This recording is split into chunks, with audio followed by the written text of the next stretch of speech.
बच्चों, कैसे आप लोग? पेपर आपके कैसे जा रहे हैं? आई होप ठीक जा रहे होंगे। मैंने आपको दो वीडियो इसमें बना दिए हैं आपके लिए। एक तो पोलर कोऑर्डिनेट था और दूसरा आपका video polar equation of conic की पहली एक्सरसाइज का था। ठीक है, अब मैं बना रहा हूं इसका दूसरा वीडियो। देखो, अगर आप चाहो तो फर्स्ट वाला वीडियो मतलब वो बेसिक्स का था अपना, आपको अगर ऑलरेडी पता हो तो आप उसे छोड़ भी सकते हो। Equation of chord joining 2 points on a conic।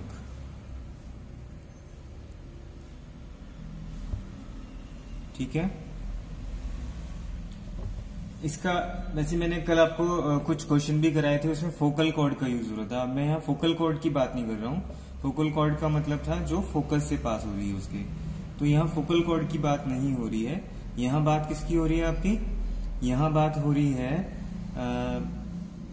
Cord की। कॉर्ड की मतलब जो बाउंड्री पे कोई भी दो पॉइंट्स को अगर आप मिलाते हो तो वो जो लाइन होती है उसे हम कॉर्ड बोलते हैं ना, तो यहाँ पर उसकी बात हो रही है। ठीक है, तो एक कोनिक हम ले लेते हैं, इसको मैंने इसका फोकस एस ले लिया और अब मैं यहां पर ले रहा हूं 2 पॉइंट। एक आपका पी पॉइंट हो गया और एक कुछ क्यू पॉइंट करके ले लेते हैं।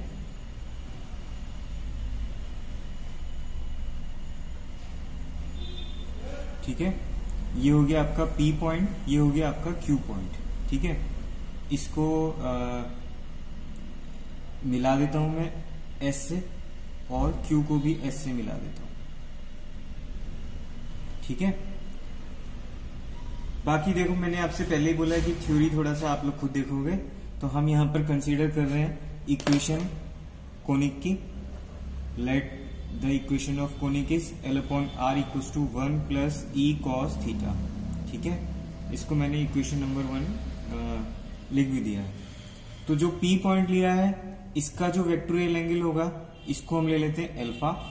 ठीक है, मैं ऐसे पी ब्रैकेट में अल्फा लिख रहा हूं, इसका मतलब ये वेक्टोरियल एंगल है और इसका जो रेडियस वेक्टर है वो तो एसपी होगा ही। ठीक है, तो वो अंडरस्टूड है। और जो क्यू है उसके लिए हम वेक्टोरियल एंगल कंसीडर कर लेते हैं बीटा। इसका मतलब बीटा कौन सा एंगल हुआ? ये वाला पूरा। ठीक है ना, ये वाला एंगल पूरा बीटा हो गया और यहां से यहां तक ये एंगल क्या हो गया आपका? अल्फा। तो ये पी और क्यू के वेक्टोरियल एंगल आपको मिल गए। फिर जैसे हमने कल भी क्वेश्चंस में देखा था कि जो पॉइंट होगा वो जिस कर्व पे लाई करेगा उसको सेटिस्फाई करेगा। तो पी लाई कर रहा है इस पर कोनिक पर, तो पी के कोऑर्डिनेट जो होंगे वो कोनिक की इक्वेशन को सेटिस्फाई करेंगे।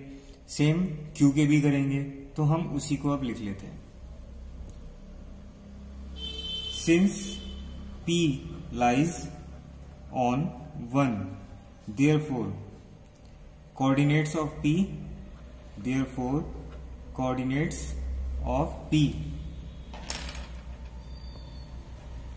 must satisfy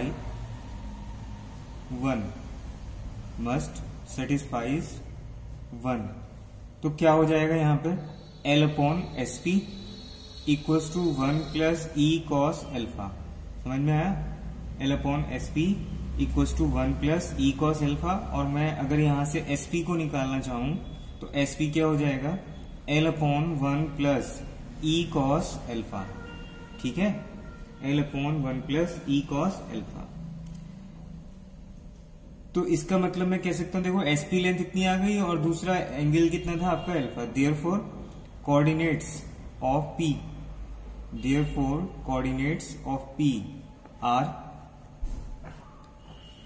SP, अल्फा ही तो होंगे इसके पोलर कोऑर्डिनेट। SP आपका रेडियस वेक्टर है, यानी कि इसको हम लिख सकते हैं L/1 प्लस ई कॉस अल्फा अल्फा। ठीक है, सिमिलरली जो क्यू पॉइंट है वो भी आपका कर्व पे लाई करेगा, उसके कोऑर्डिनेट भी सेटिस्फाई करेंगे। तो हम इसी तरीके से सिमिलरली लिखते हुए डायरेक्टली क्यू के कोऑर्डिनेट भी लिख लेते हैं। Similarly coordinates similarly coordinates of Q R क्या हो जाएंगे, ये बन जाएंगे L/1 plus E cos beta, ठीक है, और कॉमा बीटा, क्योंकि वहां पर वेक्टोरियल एंगल आपका बीटा है ना, ठीक है, तो ये हो जाएगा। अच्छा, अब यहां पर कॉर्ड की इक्वेशन निकालनी है, तो अब कॉर्ड क्या हुई, एक तरीके से लाइन ही तो हुई, तो हमें लाइन की इक्वेशन का भी यूज करना पड़ेगा। मैंने आपको स्टार्टिंग में बताया था ना, लाइन की इक्वेशन के लिए ax plus B Y plus C equals to 0 करके भी आप लाइन की इक्वेशन को लिखते हो और पोलर फॉर्म में भी लिखते हो।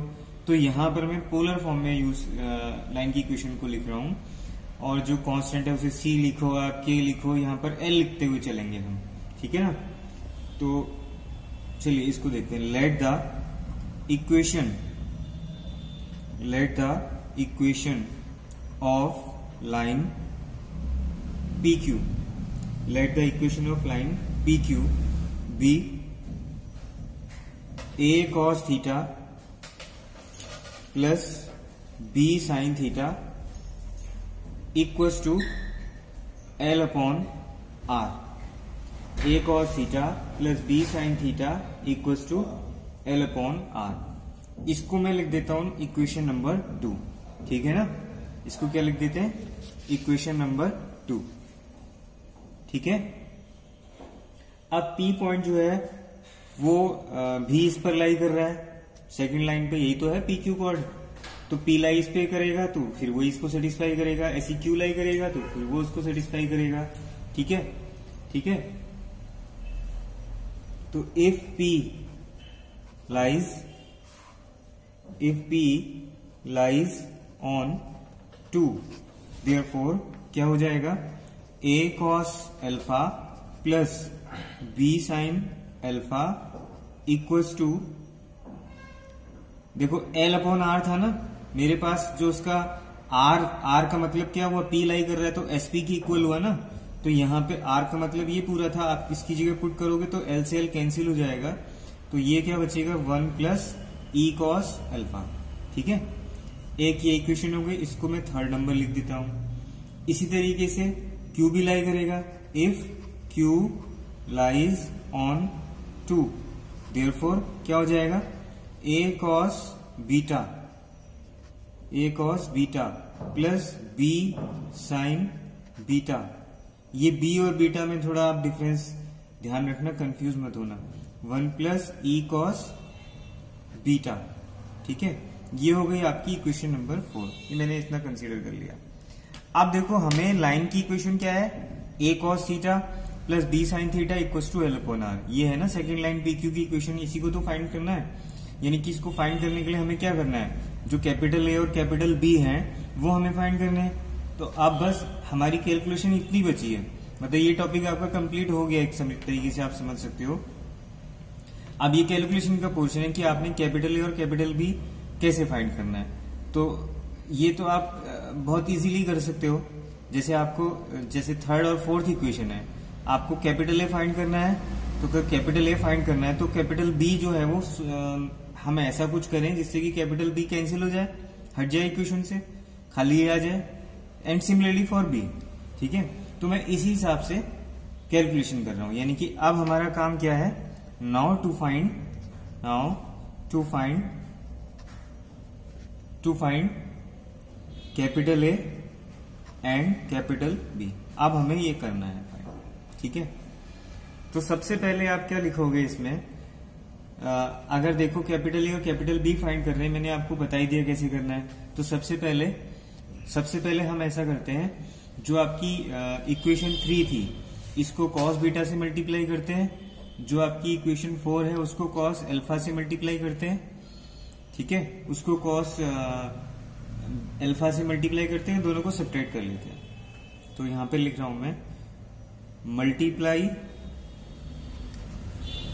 Multiply equation 3 by cos beta and equation 4 by cos alpha and then subtract.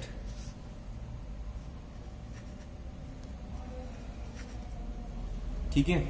तो क्या बचेगा आपका, देखिए ये बचेगा, मैं मतलब इसको पूरा डिटेल वाइज कैलकुलेशन जितनी मैक्सिमम हो सकती है उतनी कर रहा हूं, और ये मान के चल रहा हूं थोड़ी कैलकुलेशन आप लोग खुद भी कर सकते हो। तो b ये बचेगा आपका sine alpha cos beta minus sign beta और कॉस अल्फा, ठीक है। a वाला जो पोर्शन होगा वो कैंसिल हो जाएगा। इस साइड में बचेगा आपका cos beta minus cos alpha, ठीक है ना, ये बचेगा। फिर आप जानते हो sign A cos B minus cos A sine B, ये फॉर्मूला बन रहा है। तो यहां से क्या हो जाएगा, ये हो जाएगा साइन अल्फा माइनस बीटा। यहां पे क्या है, cos beta minus cos alpha, तो कॉस सी माइनस कॉस डी का फॉर्मूला आपको याद होगा, इसको लगाना पड़ेगा। मतलब थोड़ा ट्रिग्नोमेट्री के जो फॉर्मूले हैं उनका हमें यहां पर यूज करना पड़ेगा। तो ये हो जाएगा अल्फा प्लस बीटा बाई 2, और ये हो जाएगा आपका साइन अल्फा माइनस बीटा, जैसे कॉस सी माइनस कॉस डी होता है तो डी माइनस सी हो जाता है ना यहाँ पर, तो यहाँ हो जाएगा sine alpha minus beta by 2, ठीक है। बाकी फिर ये है आपका साइन अल्फा माइनस बीटा, तो साइन 2a का आपने फॉर्मूला पढ़ा होगा। साइन 2a का फॉर्मूला क्या होता है, साइन 2a अगर मैं लिखता हूं ना कहीं पर 2a मतलब साइन 2 थीटा, तो क्या हो जाता है 2 साइन थीटा कॉस थीटा। उस हिसाब से अब इसको भी हम ब्रेक कर लेंगे, ठीक है। तो यहाँ पे b की जो वैल्यू है क्या हो जाएगी, 2 sine alpha plus beta by 2, ये हो जाएगा sine alpha minus beta by 2, और अपॉन में क्या हो जाएगा 2 sine alpha minus beta by 2, और ये हो जाएगा cos alpha minus beta by 2, ठीक है, समझ में आया होगा। 2 से 2 कैंसिल होगा आपका, ये और ये कैंसिल होंगे, तो कुल मिलाकर के जो b है वो क्या बचेगा आपका, जो b है ये बचेगा sine alpha plus beta by 2, ये बचा, और नीचे क्या आएगा कॉस। अब मैं ये कॉस अल्फा माइनस बीटा है, आप जानते हो cos minus theta equal to cos theta होता है, तो मैं इसको ऐसा लिखूं या मैं इसको अल्फा माइनस बीटा लिखूं या बीटा माइनस अल्फा लिखूं, वो भी आपको आगे समझ में आएगा मैं ऐसा क्यों कर रहा हूं, क्योंकि सिमिलैरिटी के लिए ऐसा करना ठीक रहेगा, इसलिए मैं इसको ऐसा लिख दे रहा हूं। मैं इसको लिख देता हूं बीटा माइनस अल्फा बाई 2, ठीक है। अभी आप इसको ऐसे देखते हुए चलो, तो ये हो गई आपकी, यहाँ इक्वेशन 4 तक हो गई थी, मैं इसको इक्वेशन नंबर 5 लिख देता हूं, ठीक है। ये b फाइंड हुआ। अब हमारा काम है a को फाइंड करना। अब a को फाइंड करने के लिए आप क्या करोगे, multiply 3 by sine beta and 4 by sine alpha and then subtract, फिर इनको हमें सब्ट्रैक्ट करना है। तो अब मैं इसका रिजल्ट लिख रहा हूं, ठीक है। तो ये आपका बचेगा a into cos alpha sign beta minus cos beta sine alpha, ठीक है, इक्वल्स टू बचेगा आपका sign beta minus cos alpha, sorry minus sine alpha बचेगा, ये माइनस साइन अल्फा, और प्लस e ये बचेगा cos alpha sign beta minus cos beta, और ये आएगा साथ में इसके साइन अल्फा, इतना होना चाहिए, ठीक है ना। अब इसको आप पूरा सॉल्व करेंगे, देखो ये cos sine A cos B minus cos A sine B का फॉर्मूला लगाएंगे जैसे पिछले उसमें हमने किया, ठीक है, जैसे पिछले इसमें हमने किया, तो उसी हिसाब से, और इधर साइन सी माइनस साइन डी का फॉर्मूला आप यूज करोगे, ठीक है। ये आपका साइन बीटा माइनस, ये आपका फिर वही साइन बीटा माइनस अल्फा का फॉर्मूला बनेगा, यहाँ भी साइन ऐसा बन रहा है साइन बीटा माइनस अल्फा। मेरा मतलब है इसको कुल मिला के आप सॉल्व करोगे तो आपका जो रिजल्ट बचेगा a इक्वल्स टू ऐसा आएगा, cos beta plus alpha by 2, और ये बचेगा cos beta minus alpha by 2 plus E. ये आपका टोटल रिजल्ट आएगा ए के लिए। तो 5 और 6 से ए और बी मिल गए और हमें लाइन की इक्वेशन फाइंड करनी थी, पी क्यू कॉर्ड की इक्वेशन। तो अब हम सेकंड इक्वेशन में इनको ए और बी को पुट कर देते, जो रिजल्ट आएगा बस वो कॉर्ड की इक्वेशन हो जाएगी। Put values of capital A and capital B from 5 and 6 in 2, ठीक है ना। तो आपके पास जो रिजल्ट है वो क्या बचेगा, ये आपका फाइनल रिजल्ट आएगा cos beta plus alpha by 2 upon में cos beta minus alpha by 2 plus E, ठीक है। और ये है आपका कॉस थीटा प्लस ये क्या हो जाएगा sign beta plus alpha by 2। अब इसके अपॉन में ऊपर हमने फाइंड किया था, यहां आएगा cos beta minus alpha by 2, ठीक है। और इसके साथ में है साइन थीटा इक्वल्स टू कितना है एल अपॉन आर, ठीक है। अब बाकी इसको आप और सिंप्लीफाई कर सकते हो, ठीक है ना। ई कॉस थीटा आपका अलग हो जाएगा, बाकी सारी कैलकुलेशन आप कर सकते हो इजीली। तो कुल मिलाकर के जो फाइनल इक्वेशन आएगी हमारे पास वो ये हो जाएगी L upon R equals to. इसको आपने याद भी रखना है, क्योंकि क्वेश्चन जब आप इसके करोगे तो आपने डायरेक्ट इनका यूज करना है, ठीक है। ई कॉस थीटा ये हो जाएगा सेक बीटा माइनस अल्फा बाई 2 और यह आएगा आपका cos theta minus beta plus alpha by 2, ठीक है। ये आपकी हो जाएगी इक्वेशन ऑफ, क्या हो जाएगी, किसकी इक्वेशन हो जाएगी, equation of chord of a conic, ठीक है। Joining 2 points on a conic, तो ये कॉर्ड की इक्वेशन हो जाएगी। कैसे याद रखेंगे इसको, L upon R equals to E cos theta plus sec beta minus alpha by 2 into cos theta minus beta plus alpha by 2। यहां दोनों का सब्ट्रैक्शन है, यहां पर एडिशन है, ठीक है। तो ये चीज को आपने याद रखना है, ठीक है, समझ में आ जाएगा ना। तो ये तो कॉर्ड की इक्वेशन आई। अब हमें क्या देखना है, हमने कॉर्ड निकाल ली, अब हम निकालेंगे टेंजेंट।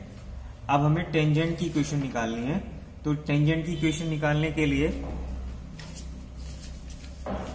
टेंजेंट की इक्वेशन को अब हम निकाल लेते हैं। चलिए देखते हैं इसके बाद equation of tangent to the conic, ठीक है। टू फाइंड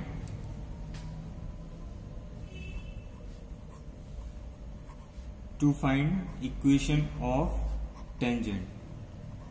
आप ये चीज जब से कैलकुलस का इंट्रोडक्शन आपको हुआ होगा तो आप लोगों ने पहले से पढ़ी होगी कि कोई टेंजेंट की जैसे हम डेफिनेशन पढ़ते थे, वो क्या होती थी डेफिनेशन, अगर आपको मालूम हो।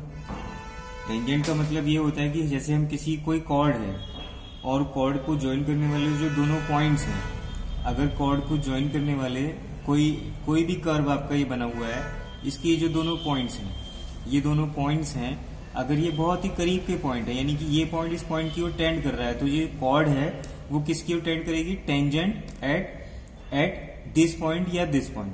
अगर ये पॉइंट Q है, ये पॉइंट P है, Q अगर P की ओर टेंड करेगा, ठीक है, तो जो कॉर्ड PQ है वो किसकी ओर टेंड करेगी, tend to tangent at P। तो बस इसी चीज का हमें यूज करना है, क्योंकि हम कॉर्ड की इक्वेशन तो पिछले टॉपिक में निकाल चुके हैं, ठीक है। तो अब उसमें हम बस इतना करेंगे कि अगर Q पॉइंट P पॉइंट की ओर टेंड करे, यानी Q टेंड्स टू P हो जाए, Q टेंड्स टू P होगा तो क्या होगा, दोनों पॉइंट एक ही तो हो जाएंगे। यानी कि जो बीटा था एंगल, वेक्टोरियल एंगल था B वाले पॉइंट, Q वाले पॉइंट का, वो P के जो वेक्टोरियल एंगल था उसकी ओर टेंड करेगा। यानी कि जो कॉर्ड आपकी PQ है वो टेंजेंट एट पी की ओर टेंड करेगी। तो बस ये कंडीशन अप्लाई करेंगे, उससे टेंजेंट की इक्वेशन निकल जाएगी। ठीक है ना, तो इसको हम देख लेते हैं। तो पहले starting, let the equation of conic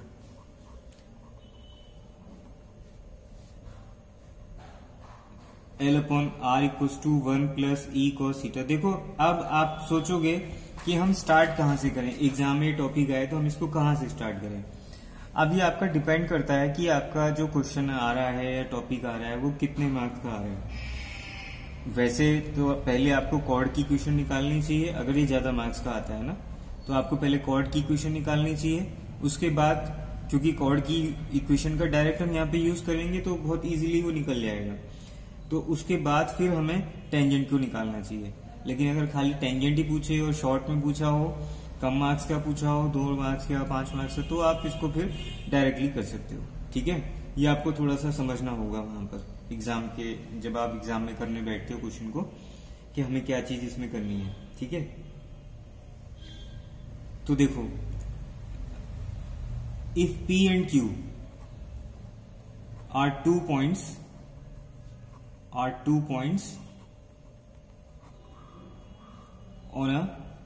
on this conic, then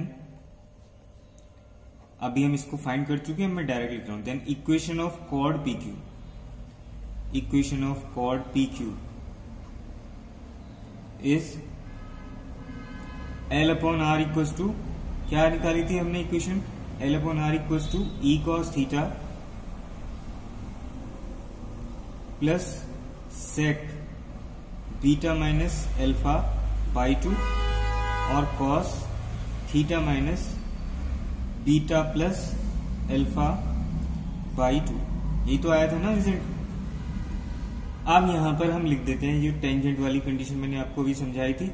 if Q tends to P, if Q tends to P, then क्या हो जाएगा, then beta tends to alpha and chord PQ tends to tangent at P। ठीक है, chord PQ tends to tangent at P। Therefore, putting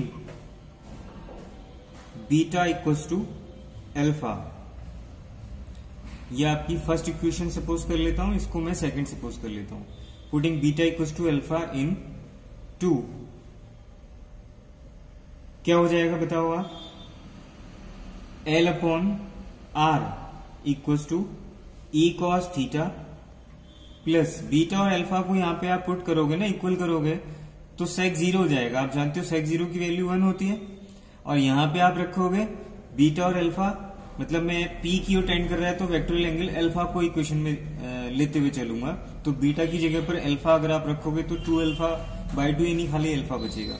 मतलब ये हो जाएगा cos theta minus alpha. ठीक है, तो बस यही किसकी इक्वेशन होती है आपकी, tangent at P alpha by 2 और cos theta minus beta plus alpha by 2। और अगर हमें निकालनी है ये टेंजेंट की इक्वेशन, तो वो क्या हो जाएगी, L upon R equals to E cos theta plus cos theta minus alpha. अब मैंने स्टार्टिंग में कल आपको ये पिछले वीडियो में आपको ये बताया था कि अगर कोनिक का जो एक्सिस है वो किसी एंगल पर इंक्लाइंड हो तो उसकी इक्वेशन क्या हो जाती है। क्या था स्पेशल केस, अगर कोनिक की equation L upon R equals to 1 plus E cos theta minus gamma आया था ना, ऐसा ये हो जाती है। तो अब इस केस में हमारी जो कॉर्ड होगी, सॉरी टेंजेंट होगी, उसकी इक्वेशन क्या आनी चाहिए वो भी निकाल लेते हैं। मैं यहां पे लिख देता हूं, ये है आपकी कोई कोनिक की इक्वेशन। ठीक है, देन टेंजेंट क्या हो जाएगी, आपकी जो टेंजेंट है ये हो जाएगी L upon R equals to E cos theta minus gamma, ठीक है, plus cos theta minus alpha. आप इसको कैलकुलेट भी कर सकते हो, अदरवाइज कैलकुलेट करने की जरूरत नहीं है, डायरेक्ट इस रिजल्ट को आप याद रखो। ठीक है, तो ये हो गया। कॉर्ड की इक्वेशन हो गई, टेंजेंट की इक्वेशन हो गई। अब एक टॉपिक और बचा है इसका, एजिम्पटोट का। एजिम्पटोट आपने पढ़ी है ना डिफरेंशियल में, तो इसको हम और देख लेते हैं। क्या होती थी एजिम्पटोट, थोड़ा सा याद करेंगे। ऐसी लाइन जो क्या हो, जो टेंजेंट ना हो बट क्या हो, टेंडिंग टू टेंजेंट हो, उसको हम क्या बोलते हैं, एजिम्पटोट। ठीक है ना, मतलब जो लाइन आपकी लग रहा हो कि टेंड करेगी, टच करेगी कर्व को, लेकिन वो टच ना कर रही हो, इनफाइनाइट पे टच कर रही हो, तो उसको हम एजिम्पटोट बोलते हैं। कार्टेशियन कोऑर्डिनेट में, पोलर कोऑर्डिनेट में, ये सब ने अपना पूरा चैप्टर पढ़ा है डिफरेंशियल कैलकुलस में। यहां पर मुझे बस एक छोटा सा टॉपिक है इससे रिलेटेड, इसको आपको बताना है। तो एजिम्पटोट, एजिम्पटोट। अब एजिम्पटोट के लिए आप क्या करोगे बताओ। मैंने आपसे बोला जो टेंजेंट, हमने कॉर्ड की इक्वेशन का यूज करके टेंजेंट निकाली। अब एजिम्पटोट जब हम निकालेंगे तो एजिम्पटोट में क्या होता है कि जो टेंजेंट होती है वो कहां पे टच करेगी, उसको इनफाइनाइट पे टच करेगी। तो जो कॉर्ड की इक्वेशन का यूज किया टेंजेंट में, और टेंजेंट की इक्वेशन का यूज करेंगे किसमें, एजिम्पटोट में। ठीक है ना, समझ में आया ना। तो अब आप ये देखो कि एजिम्पटोट के लिए क्या होनी चाहिए कंडीशन, इनफाइनाइट पे टच करेगा। यानी कि जैसे हम किसी भी कोनिक को ले रहे हैं, यहाँ पे एसपी वाली लेंथ निकाल रहे हैं, तो रेडियस वेक्टर निकल रहा है। यहाँ पे वो रेडियस वेक्टर क्या हो जाएगा, यहाँ पे वो radius vector tends to infinite हो जाएगा। तो बस ये कंडीशन लगाओगे तो आपकी एजिम्पटोट आसानी से निकल जाएगी। ठीक है, तो यहां भी स्टार्ट करते हैं। Let the equation of conic, let the equation of conic L upon R equals to 1 plus E cos theta. शुरुआत यहीं से, इसको हमने लिखा फर्स्ट इक्वेशन। ठीक है, फिर हम सपोज कर लेते हैं let R1 comma alpha be a point. आप P लिखते हैं, उसको SP लिखते हैं, उससे भी लिख सकते हो, जैसे मर्जी आपको ठीक लगे उससे लिखो। Be a point on 1, then क्या हो जाएगा, L upon R1 equals to 1 plus E cos alpha. अब जानते हो जो पॉइंट होता है कोनिक पे उसको सेटिस्फाई करता है ना। अब तो कई बार मैंने इस चीज को बता दिया, रिपीट कर दिया। ये हो गया। Then tangent at this point क्या हो जाएगा, टेंजेंट अभी अभी निकाला था, L upon R1 equals to E cos theta plus cos theta minus alpha. ये हो गई कॉर्ड की इक्वेशन, सॉरी टेंजेंट की इक्वेशन। ठीक है, मैंने अब आपसे बोला था कि जो आपकी एजिम्पटोट निकालनी है, तो एजिम्पटोट के केस में एजिम्पटोट का मतलब टेंजेंट इनफाइनाइट पे टच कर रही है। यानी कि जो आपकी सेकंड इक्वेशन आई है उसमें जो R1 है, या फिर जो थर्ड इक्वेशन आई है उसमें R1 जो है वो किसकी ओर टेंड करेगा, इनफाइनाइट की ओर। क्योंकि मैं इक्वेशन निकाल रहा हूं तो मैं सेकंड इक्वेशन का यूज कर रहा हूं। ठीक है ना, ये कंडीशन अप्लाई करने के लिए, और उसको मैं अप्लाई कर दूंगा फिर जो भी रिजल्ट आएगा थर्ड में, तो वहां से आपको एसिम्पटोट की इक्वेशन मिलेगी।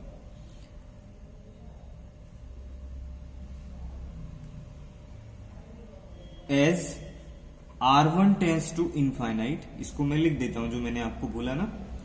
Then tangent 3, then tangent 3 tends to become the asymptote, become the asymptote of 1। ठीक है ना, तो मैं इस कंडीशन को अप्लाई करता हूं। As R1 tends to infinite, therefore this implies 1 plus E cos alpha. अगर मैं इसको सेकंड में अप्लाई कर रहा हूं तो क्योंकि मुझे अल्फा चाहिए ना यहां पर, इसलिए इसको निकालना जरूरी है। तो ये आपका क्या हो जाएगा, 0। यानी कि यहां से cos एल्फा कितना आएगा आपका, माइनस का 1/E। अगर cos एल्फा इतना है तो आप साइन अल्फा को कैलकुलेट कर सकते हो। क्या हो जाएगा, plus minus under root 1 minus 1 upon E square, ये ऐसा बन जाएगा। ठीक है, तो मेरे पास अल्फा के लिए कॉस अल्फा और साइन अल्फा की वैल्यूज आ गई है, तो मैं इसको अब थर्ड में अप्लाई कर देता हूं क्योंकि मुझे एसिम्प्टोट की इक्वेशन निकालनी है। ठीक है, अप्लाई दिस वैल्यूज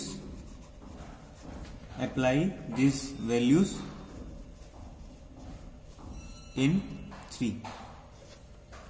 तो क्या हो जाएगा रिजल्ट आप बताओ, L upon R equals to E cos theta plus, भाई वहां पे कॉस थीटा माइनस अल्फा था ना हमारे पास, इस इक्वेशन में कॉस थीटा माइनस अल्फा था, टेंजेंट की जो इक्वेशन थी, तो मैं इसको ओपन कर देता हूं। तो ये क्या हो जाएगा, कॉस ए माइनस बी का फॉर्मूला लगेगा ना, तो ये हो जाएगा आपका cos theta cos alpha plus यहां पे हो जाएगा साइन थीटा साइन अल्फा। ठीक है ना, कॉस थीटा दो जगह पर आ रहा है, उसको मैं एक साथ कर देता हूं, ई प्लस कॉस अल्फा आपका एक साथ हो जाएगा, ये हो गया आपका साइड में कॉस थीटा, फिर यहां पे बचा आपका साइन थीटा साइन अल्फा। ठीक है, अब ये जो वैल्यू थी मैं इनको पुट करता हूं यहां पर, तो मेरे पास जो रिजल्ट आएगा मैं डायरेक्ट उसको, आप कॉस अल्फा की जगह -1 अपॉन ई पुट करोगे, साइन अल्फा की जगह ये वैल्यू पुट करोगे। मैं यहां पर फाइनल रिजल्ट लिख रहा हूं, ये फाइनल रिजल्ट आपका ऐसा आएगा, e L upon R equals to e square minus 1, LCM वगैरह लेकर के सॉल्व करके इतना आप लोग कर सकते हो। ठीक है ना, तो ये फाइनल रिजल्ट ऐसा आएगा, ई स्क्वायर माइनस 1 और ये हो जाएगा आपका साथ में इसका साइन थीटा। तो ये इक्वेशन हो जाएगी किसकी, ये इक्वेशन किसकी हो जाएगी, एसिम्प्टोट की। ठीक है, एसिम्प्टोट की इक्वेशन हो जाएगी। इसमें देखो अंडर रूट के अंदर ई स्क्वायर माइनस 1 आ रहा है ना, इसका मतलब क्या होता है, आप जानते हो अंडर रूट के अंदर की क्वांटिटी अगर नेगेटिव कब होती है, पॉजिटिव कब होती है, कब ये होगी पॉजिटिव, अगर पॉजिटिव होगी तभी तो ये रियल रहेगा, वरना तो इमेजनरी हो जाएगा ना। यानी कि ये पॉजिटिव कब होगी, जब ई की वैल्यू 1 से ग्रेटर आएगी। तो आप यहां पे लिख सकते हो asymptote is real, asymptote is real if, ये रियल और इमेजनरी भी आपने क्या होती है एसिम्प्टोट सब पढ़ रखा है, इफ ई ग्रेटर देन 1। ठीक है, asymptote is real if E greater than 1। तो ये आपके दो टॉपिक, ये आपके कॉर्ड टेंजेंट एसिम्प्टोट से रिलेटेड टॉपिक कंप्लीट हो गए। अब इसमें एक टॉपिक आपका बचा है पोलर, पोलर ऑफ द जो कोनिक है, उसके लिए हमें उसको और कैलकुलेट करना है। कभी कभी एग्जाम में वो डायरेक्ट क्वेश्चन पूछा जाता है। ठीक है, एक वो करना है और एक फिर हमें इसके कुछ क्वेश्चन करने हैं, करीब 7 to 8 क्वेश्चन हैं। उसमें भी 2-3 क्वेश्चन कुछ और इम्पोर्टेंट है, एक डायरेक्टर सर्किल का है और एक ऑक्सिलरी सर्किल का है। तो ये कुछ पोर्शन और इम्पोर्टेंट बचा है जिसको हम और इसको कंप्लीट करेंगे। ठीक है।